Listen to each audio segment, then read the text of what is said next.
This is the Sports Bash Warm-Up with Josh Hennig on 97.3 ESPN. Now, live inside the Matt Black Kia Studios, here's Josh Hennig.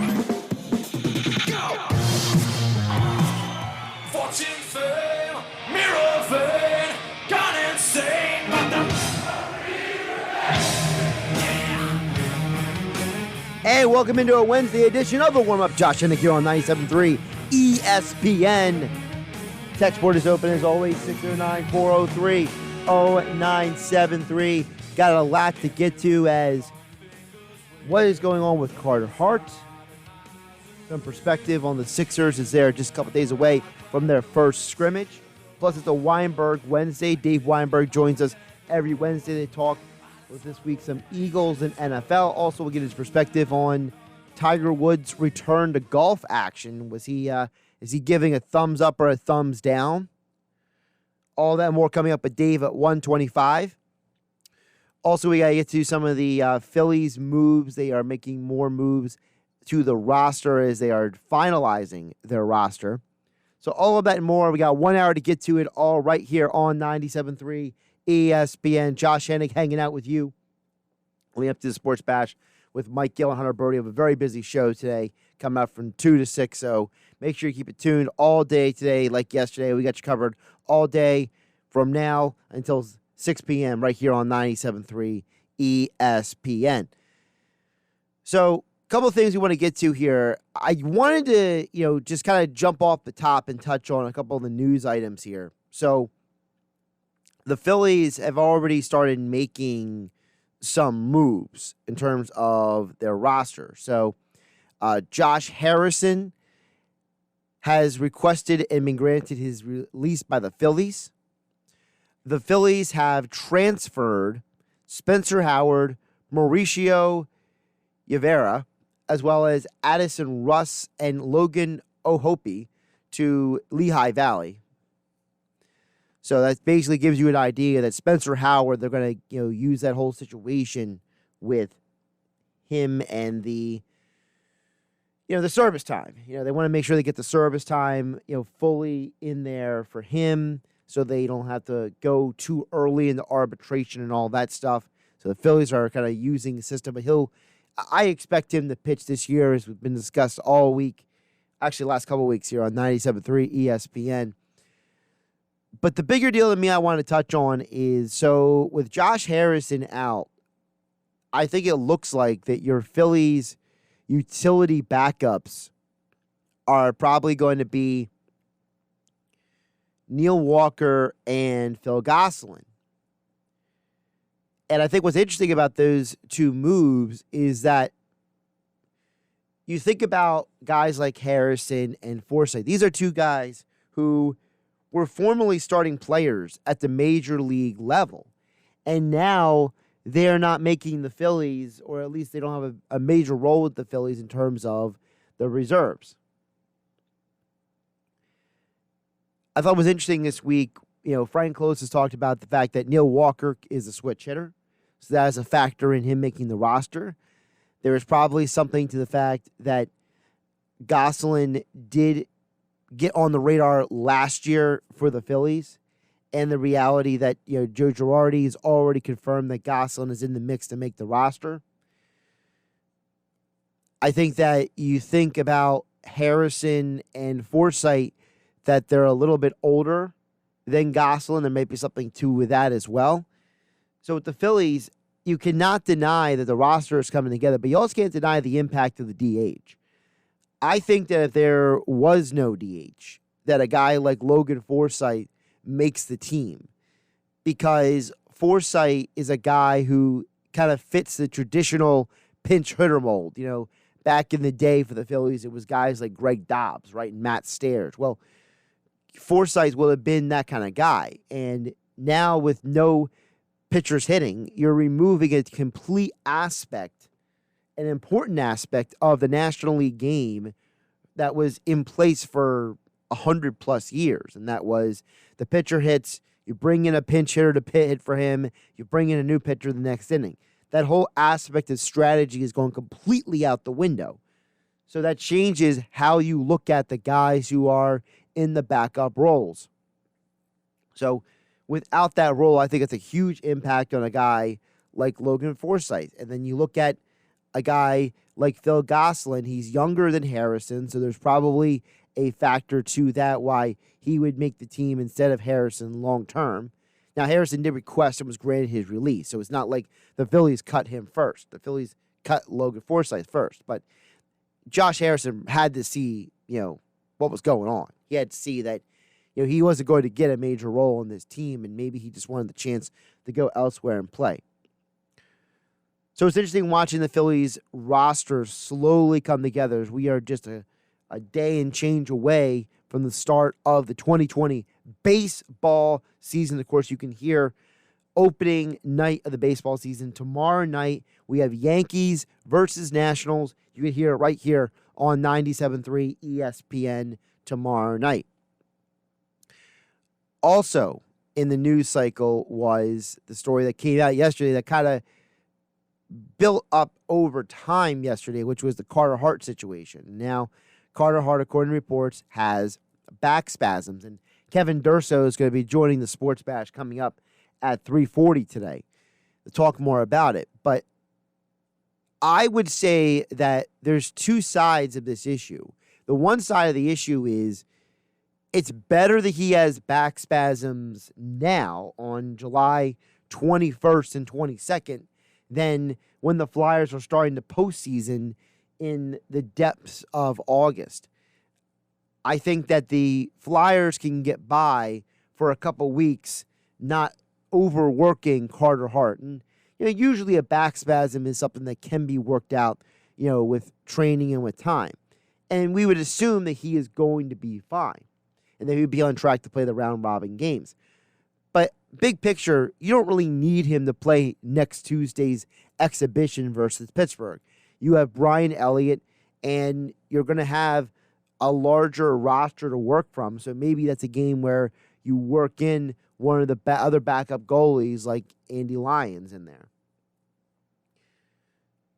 I think the other side of this concern is the fact that because of the NHL protocol is going to cause a lot of consternation for you as a Flyers fan or myself on the microphone here, which is, and this was brought up by Kevin Durso as well yesterday on Twitter, and it's something that's been emphasized by multiple people who cover the NHL. The new NHL protocols say that you do not have to divulge injuries and issues. So whether a guy gets COVID-19, whether a guy has mild back spasms, whether a guy has an upper body, lower body injury, under these new protocols with this return to play, you don't have to tell anybody anything. So if it wasn't for the report that came out yesterday from NBC Sports Philadelphia, we still might not know what's going on with Carter Hart. Because the Flyers do not have to, they're not obligated to tell you. And the players don't have to tell you either. Hunter Brody and I talked about this yesterday, about the whole situation with Jake Voracek, about how, Voracek, got not confrontational, but was very upfront with the media about how he's like, you guys just assume stuff. Well, the reason why the media assumes stuff, Jake, is because if you don't tell us what's going on, what are we supposed to think? And that's an issue. We've known about players getting COVID-19 that was reported by their teams, reported by other people. We know about situations with players. Look what's going on with the NBA. The Markieff and Marcus Morris twins just arrived in Orlando this week. There was a lot of conjecture about where they were. Why weren't they in Orlando? Did they test positive for COVID? Did they have a family issue? We know that both of those guys did suffer minor injuries in the last 12 months. Were they recovering from a potential injury? Nobody knew. There were reports, according to ESPN, that only 8 Phoenix Suns actually landed on the ground who were on the roster initially, and they were waiting for the rest of the guys to actually still come to Orlando separately. And because of these protocols now that put us in a situation where we don't know what's going on with the players, the teams don't have to tell you. Because the NHL and the NBA are exercising the right to protect their players from their information getting out there. And the only way it's getting out there now is either through outside of official reporting or players divulging themselves. Like, remember Aaron Nola. Aaron Nola sat down with the media and said, I didn't have COVID-19. I was around someone who had COVID-19. They quarantined me anyway. That's why I was late. So if it wasn't for Nola sitting down with the media and telling them that, we may never have known what was going on with Aaron Nola before he arrived in camp. So with this Carter Hart situation, on the surface, yeah, if it's just back spasms, it's not the most troubling or concerning issue. But the real issue is, as the Flyers are going to be heading to Toronto and be in this bubble, the Flyers don't have to tell you these guys' injury issues because of the new protocols that were agreed upon between the NHL and the NHLPA.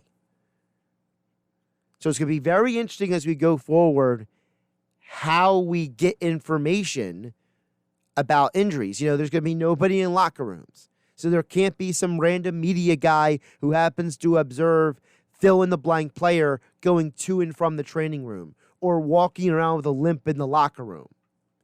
There's going to be no opportunities for people to make observations that were previously made because of the restrictions of these bubble environments. So whether it's the Sixers or the Flyers, we are not going to have all the information at times when it comes to some of these injuries because some of these teams are just going to be very tight-lipped about it. And for the players, you can't blame them for not always wanting to come out and divulge the information because if a guy does have a bad ankle or a bad arm, you know, in hockey, we've heard about guys targeting people with injuries.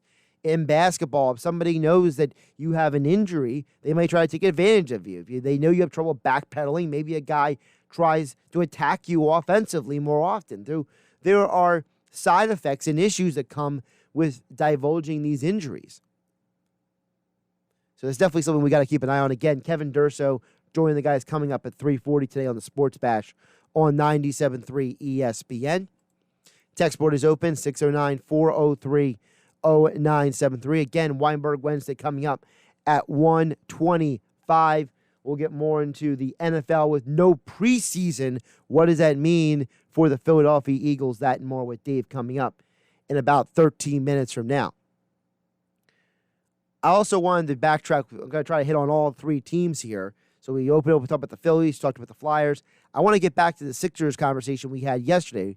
Right now at 97.3 ESPN.com, we have up there our conversation yesterday with NBA insider Brandon Scoop B. Robinson. And one of the things that he brought up that I think is very intriguing conversation is about Ben Simmons and the fact that there is a history of success when it comes to players being able to be successful going from a ball handler, primary ball handler, to an off-ball player.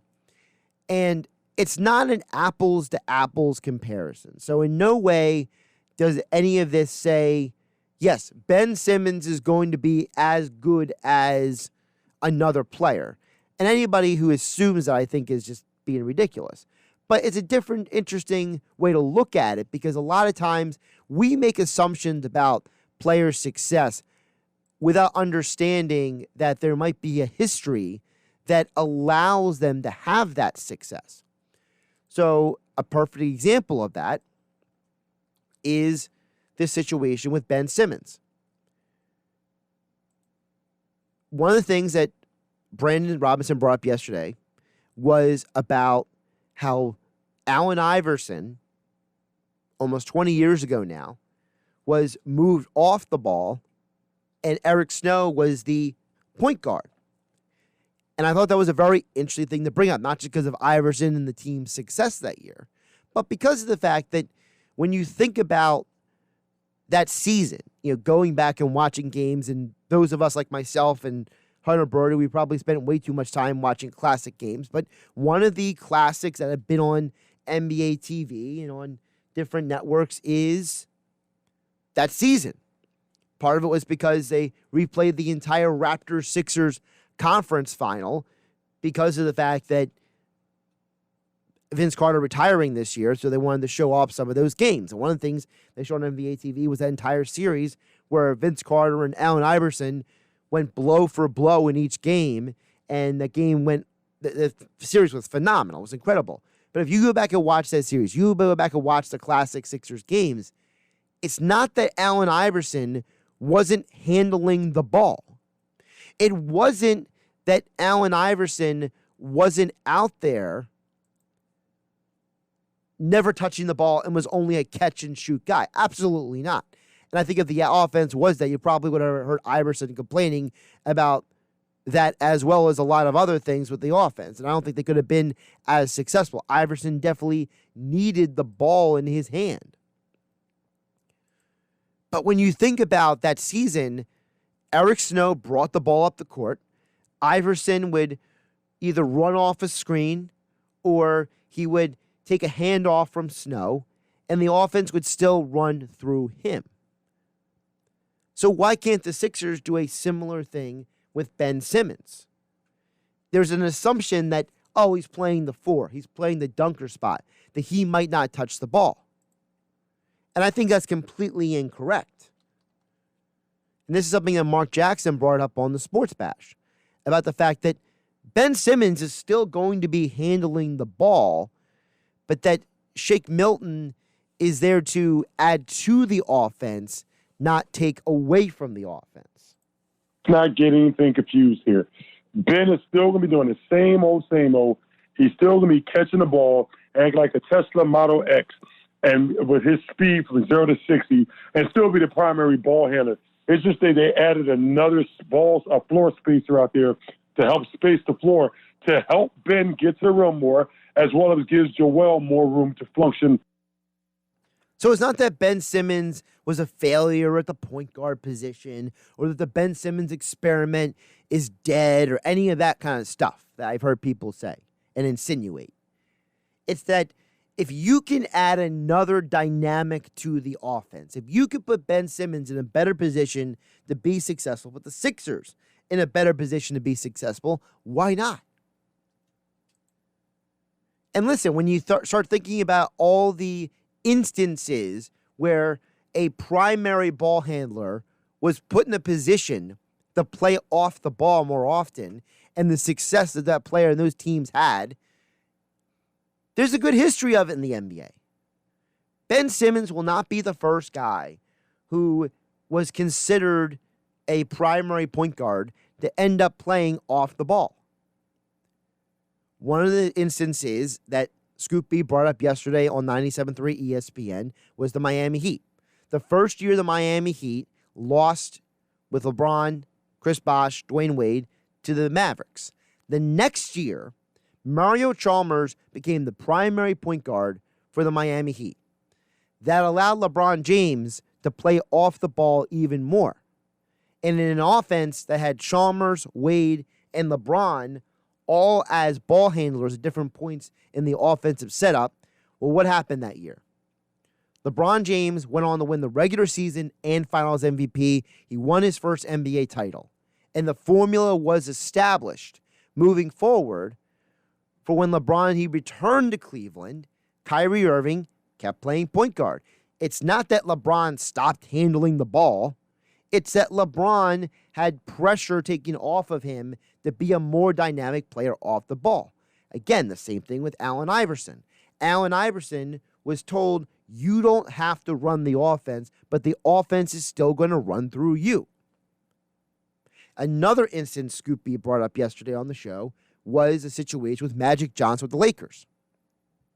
When the Lakers won their first NBA title and Kareem Abdul-Jabbar went down, Magic Johnson took over the scoring role for the Lakers. Well, what gets overlooked is that the first 4 seasons that Magic was in the NBA, he played in the same backcourt with an all-star point guard named Norm Nixon. And him and Norm Nixon were among the league's best in assists in assist to turnover ratio. So you had a secondary ball handler in the Lakers' backcourt with Magic, who's considered one of the greatest point guards of all time. Well, those Laker teams won 2 NBA titles, and Magic won the MVP in both of those finals those first 4 years. It was later that Norm Nixon was traded to the Clippers. They brought in Byron Scott, and then Magic became the quote-unquote primary point guard 4 years into his career. So there is a precedent for taking these dynamic players, these guys who have dynamic skill sets, moving them off the ball at times in different offensive sets and giving them the opportunity to do different things. And I think that in and of itself is exciting. Text board is open, 609-403-0973. Reminder, coming up in about 5 minutes from now, Dave Weinberg for a Weinberg Wednesday right here on 97.3 ESPN. Tom from the Villas chimes in on the text board at 609-403-0973. He says, the beauty of the Ben Simmons switch is that it wasn't like Ben was horrible at point guard. So if the switch doesn't work, he can go back there to being point guard without missing a beat. That's Tom from the Villas. Well, that's one way to look at it. I don't think that, it's that the switch isn't going to work, though. I think that we're looking at this in a success or fail capacity a little bit too much because there's a lot more layers that goes along with this. As Mark Jackson said, on the Sports Bash, Shake Milton's also on the court for floor spacing. And for how long have we looked at this Sixers team with Joel and Ben Simmons and said, they need shooters, they need floor spacers, they need guys who open up the basketball court for them to do things. Well, Shake Milton can be that guy.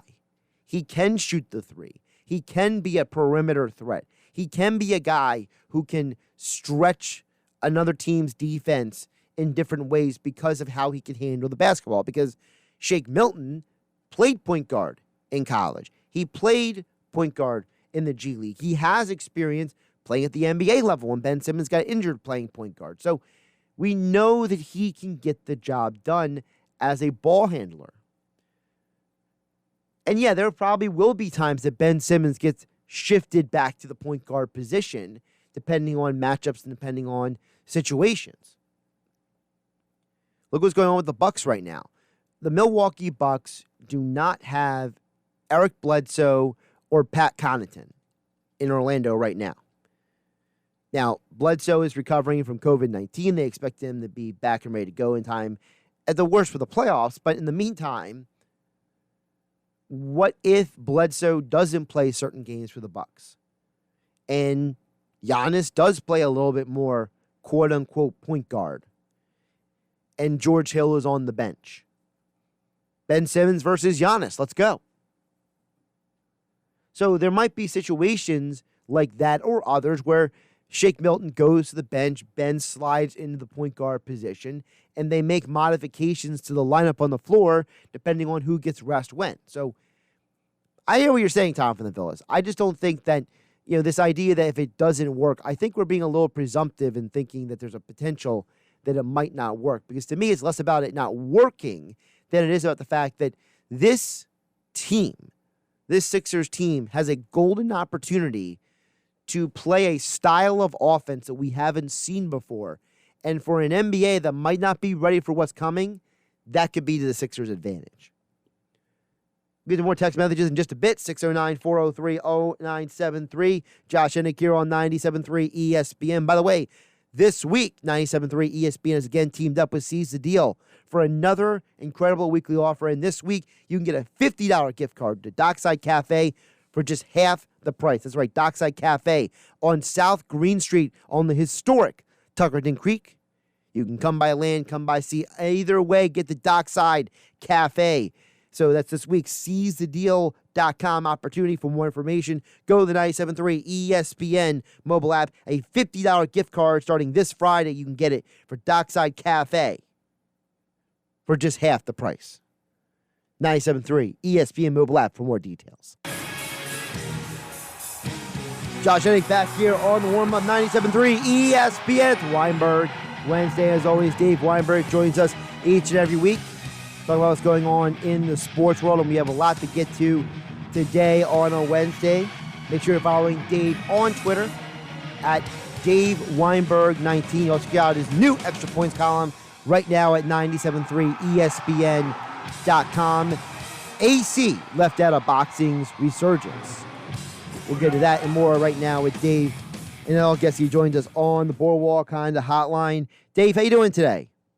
I'm doing well, Josh. How are you? Doing pretty good. So off the top, though, I wanted to start with the NFL news because I think there's going to be some major fallout from the news that came out, which is as part of these new protocols, there's going to be no preseason games. And I think of all of the Eagles situations, not this year, but in the past, where guys have won and lost opportunities because of how things were set up in the past. So, in your mind, what are some of the major ramifications of a NFL training camp that's not even going to start technically on time because of the COVID-19 testing, but also now with no preseason? What could this mean for this Eagles roster this year? Yeah, that's a good point, Josh. Yeah, it's actually going to be the subject of my next column. The fact that the league is reducing the number of players from 90 to 80 in camp, which means there's going to be like 320 guys that aren't even going to get the opportunity to even try to make the team. And for the Eagles specifically, the preseason's always been a huge deal where every year they find 1, 2, 3 guys that fly under the radar from the rest of the NFL, but they stand out in the preseason games enough to actually make the team. Nate Herbig being a perfect example last year. The offensive lineman who went undrafted came in and impressed them and wound up spending the entire season on the active roster. By maybe say like 10 years ago, even 15 years ago, maybe they even had one year where they had like 4 guys: Reno Mahe, Greg Lewis, Quentin Michael, Jamal Jackson, were all undrafted rookie free agents the same year and impressed enough to make the team. And you're going to have that segment where that's not going to happen this year. I don't think. You're not going to have that Corey Clement from a few years ago who came out of Glassboro High and University of Wisconsin and made the team and contributed to the Super Bowl win. And I feel bad for those guys because and for the team because they're going to wind up missing on some guys that might be able to help them this year. Also, I think you mentioned some of the different guys in the past, but this year I think of specifically, you think about the guys who were drafted. Guys like John Hightower, Quez Watkins, Marquise Goodwin's coming in. We know he's a veteran, but these younger guys, maybe if they don't get up to speed fast enough with the roster, maybe they don't make the team roster. And then, they can be on the practice squad, but it's a whole different world between the practice squad and the main roster. Yeah, that's true. Although I will say that if you make the practice squad, there's a pretty good chance you're going to get your opportunity at some point. Greg Ward is a perfect example of a guy who spent 2-3 years on the practice squad and wound up, making the most of his opportunity. So if you can just get your foot in the door, that's enough. And I know the Eagles they're not too quick to give up on draft picks unless, they're really, really struggled at the outset. Then maybe they might not get the opportunity. But I would think this is more a case of the undrafted free agents really getting left out in the cold. Although, when you're talking about a 6th, 7th round draft pick, that the preseason is also, you're right, that is an opportunity for them to open some eyes and, maybe earn some more playing time. But it's going to be real difficult for those guys. What about also a guy who's changing positions like Jason Peters? If he doesn't get the proper amount of reps at a new position, then you get to week 1. Maybe he's fresh and ready to go physically, but maybe he doesn't have enough reps to actually go out there and put his and the team's best foot forward.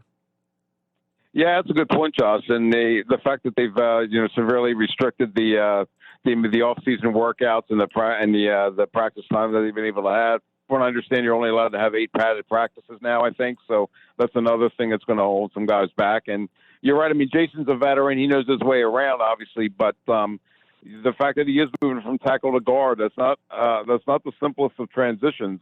like we talked about last week, I guess it was that you're not operating the space. He's never played guard in his life. So yeah, the lack of practice time for him might be a factor as well. Dave Weinberg joining us here on the Boardwalk High, the hotline on 97.3 ESPN. Dave, the other thing that I was thinking of is now the benefit for the Eagles in all of this, and we've discussed this before, is the fact that the Eagles are the one team in the NFC East that has a stable, same system and coaching staff, whereas the others don't. So on one hand, there are some concerns for the Eagles, but what about the rest of the NFC East? I mean, you have coaches coming in with new offenses in New York and down there in Washington, and then Dallas, they got a whole new defensive coordinator. So, how can that impact those teams' ability to be ready week one?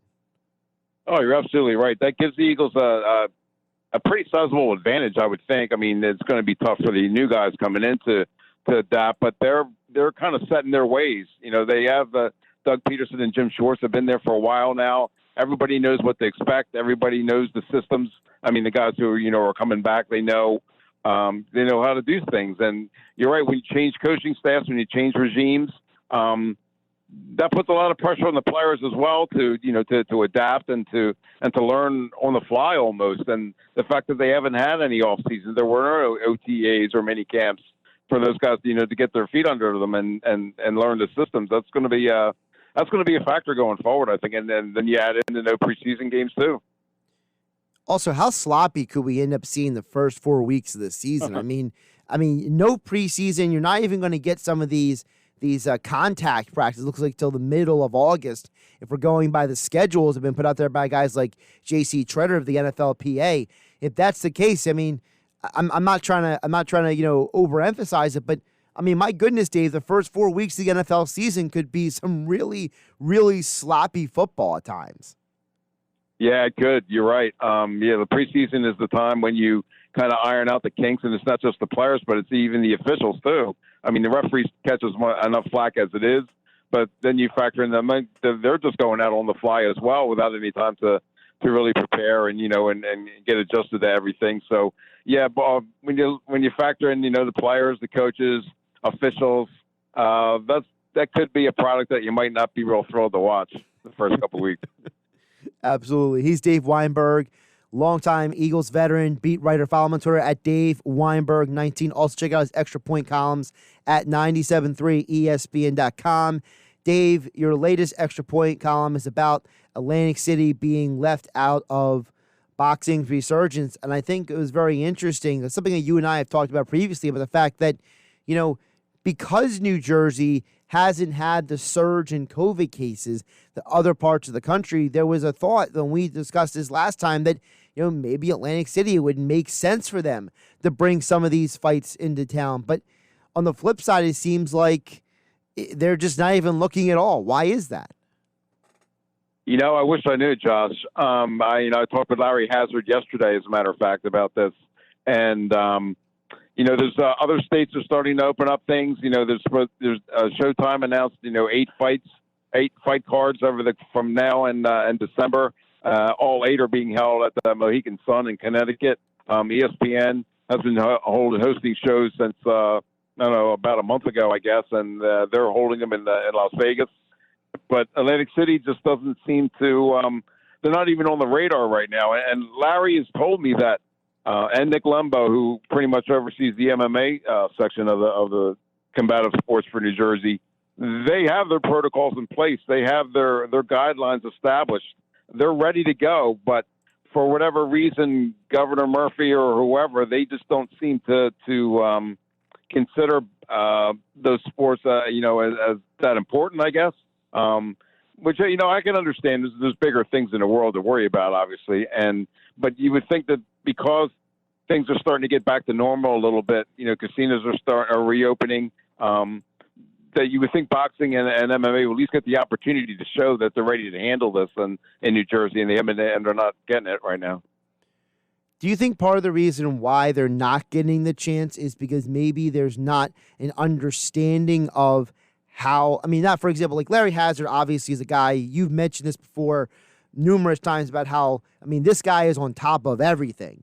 but maybe the governor's office and the people who are not working directly with Larry Hazzard, those people are just unaware of how successful this has been able to work in other parts of the country.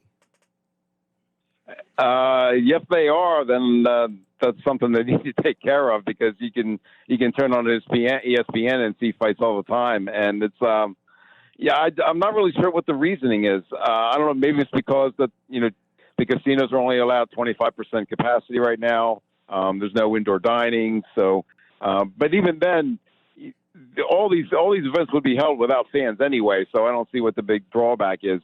I would think that New Jersey being the major, well, at least at one time, the major boxing destination that it was, you would think that they'd be on the forefront as far as getting back into the sport, getting the sport going again. And it's really disheartening and disappointing that they seem to be on the back burner at the moment.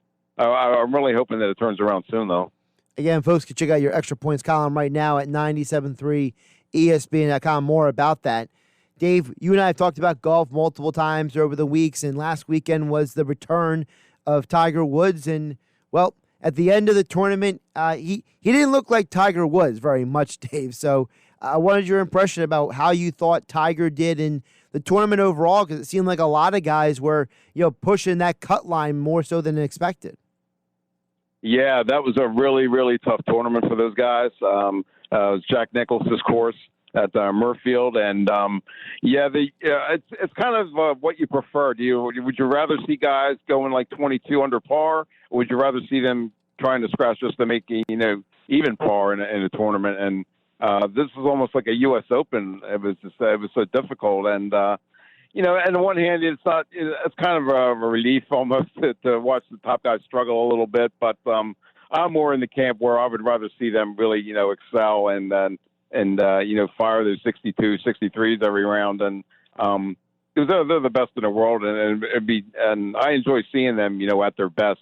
And that definitely wasn't the case this past week. But, I guess it's different strokes for different folks. And there's some guys kind of like watching them struggle a little bit.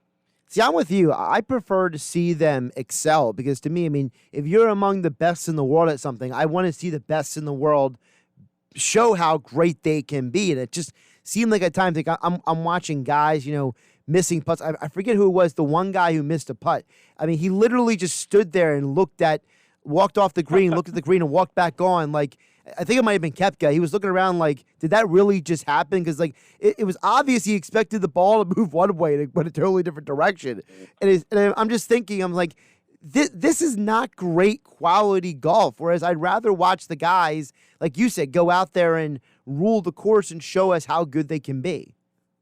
Yeah, it was almost like me in the KMA National Men's League on Monday night. I couldn't make a putt to save my life. But yeah, it's I don't want. I guess seeing like 25, 30 under par is a little much. But as long as the course is fair, it's a fair test. The cream of the crop will usually come through, and they'll find a way to shoot that 64, 63, or what have you, and really take control. But when you have the best in the world guys with 3 and 4 putting, that's not any fun to watch for me. Also wanted to know, what is your perspective on the new world number one, Jon Rahm? This is a guy I feel like I've been hearing about for about 3 years now about how good he can be, and now he's another world number one without a bunch of majors under his belt. It feels like between Dustin Johnson and Rahm, you keep getting world number ones who are not winning multiple majors left and right. It's a little weird for the more intermediate fan like myself. Yeah, it's kind of cool for me, only because my son is an Arizona State grad, and then John played for the Sun Devils, so I've always kind of rooted for him. But yeah, it's that ranking seems to change an awful lot. But you're right, when you think of the number one player in the world, you think of the guys like the Phil Mickelsons and the Tigers and Rory McIlroys, what have you, that have won multiple majors. And it's just I guess it's just the way the system is devised, where you pile up enough points and get to the top of the rankings. But until he really establishes himself as that truly premier player, the guy who's going to take charge at the majors, then I have a hard time thinking of him as the best player in the world, even though he's ranked that way. Okay, so now that I know that about Arizona State, I know who is the only other person watching the Pac-12 network during the college football season, watching the Arizona State football games. at like 10 o'clock at night, it's you and me. Now I know who the other viewer is. And my son. Okay, Yep. so there's three of us. Yeah, there's three of us who are watching Arizona State play Colorado at 10 o'clock at night. Yep, there you go. I always love to make sure I take a nap in the afternoon. Well, see, that's smart. See, you're planning ahead. One of the problems is some people don't plan ahead for that stuff, and they get stuck. Yeah, there you go. Well, Dave, I appreciate you jumping on today. Again, folks, check out Dave's column at 97.3ESPN.com, his Extra Point columns. He joins us each and every Wednesday for a Weinberg Wednesday right here on 97.3 ESPN. Dave, appreciate the time again, and we'll catch you next week. All right, Josh. Now it's time to head to the beach again. All right, and enjoy it for me, okay? See ya. Dave Weinberg here on 97.3 ESPN. We'll get back to your text messages coming up next, 609-403-0973. Get on the conversation right here on 97.3 ESPN FM and the 97.3 ESPN mobile app, powered by First Bank of Sea Isle City. Welcome back in the warm-up. Josh Hennig here on 97.3 ESPN. We'll get to your text in just a bit, 609-403-0973. We want to remind you the 97.3 ESPN is teaming up with Seize the Deal for incredible weekly offers. And this week's awesome offer is a $50 gift card to Dockside Cafe for just half the price. Yeah, that's right. Dockside Cafe on South Green Street in the historic Tuckerton Creek. $50 for half the price. You can't beat that deal. And you can get it this Friday with Seize the Deal. For more information, tap on the 97.3 ESPN mobile app. Always great to talk with Dave Weinberg here on 97.3 ESPN. And Dave's new Extra Points column talking about the situation with, boxing in Atlantic City. My one follow-up, I thought about that because I asked him about it, and I'm serious when I say this. I think there might be a disconnect between the people who are making some of the decisions and some of the information out there. And, I think that if someone just observed how boxing is happening in Vegas and how the UFC has pulled off fight events in not one, not two, but 3 different cities and 2 different countries, I think there's a pattern and there's a way to do this. And considering how low the COVID rates have been in the state, it's not like the local area is going to be a specific threat. Now, maybe there's a concern by the governor and his people of letting people into the state who could potentially be carriers, and that's part of the reason why they have the travel restrictions they have. So maybe that has something to do with it. But I'm with Dave Weinberg. I don't understand why Atlantic City is being left completely in the dark and out of the full picture when it comes to this stuff, and it's really disappointing. I did want to hit on a couple of baseball news items that have been dropped. So it looks like the Dodgers and Mookie Betts are going to get the deal done, a deal worth up to $350 million. So the Dodgers sealing the deal, making sure that they didn't trade away all those players and all those assets for nothing. Mookie Betts is going to look like stay in Dodger blue for a long time. And you got to think that, moving forward, there are going to be certain guys who they're probably going to be able to sign these deals because these teams realize that they don't know what's going to happen in the future. So if you invested a lot of resources in a guy like a Mookie Betts, you better get the deal done because you don't want him going in free agency where anything could happen. The great unknown is going to be this offseason. And I know that guys like Hunter Birdie and Mike Gill have talked about it with JT Realmuto. You acquire a guy like Realmuto, you trade away all those players, you better sign him so he doesn't walk on you. Curious, though, you think about John Middleton. Broads mentioned it to me during the break about, the Middleton and the stupid money. If there's ever a person to spend the stupid money on, isn't it a guy like JT Realmuto? I'm not asking you to spend big money on Zach Eflin. This is JT Realmuto, who's arguably the best catcher in baseball. But, as I did find it interesting when Clintack said that, things are different now than they were in March. Whatever's different, I think the one thing the same is that guys like Betts and Ramuto are still among the best at what they do. So either lock them up or don't. The whole, get it done. What are you waiting for? The other baseball news I want to hit on is the Blue Jays are currently waiting on local authorities to sign off on them using PNC Park for home games. Now, just to backtrack, so they can't play in Toronto. The Canadian government says, nope, you can't leave and come in the country left and right. We're not letting you do that. And we know that there are two other facilities for the Blue Jays that were under consideration, one being Dunedin in Florida, is basically in the middle of the Florida COVID-19 hotbed right now with the spiking cases and incidents. And then Buffalo, apparently the facilities are really not up to snuff for Major League Baseball. Small facilities, poor lighting. There's some concerns up there with the Buffalo. So Pittsburgh was looking like they could be one of the locations. There are a couple conflicts on the schedule, it looks like.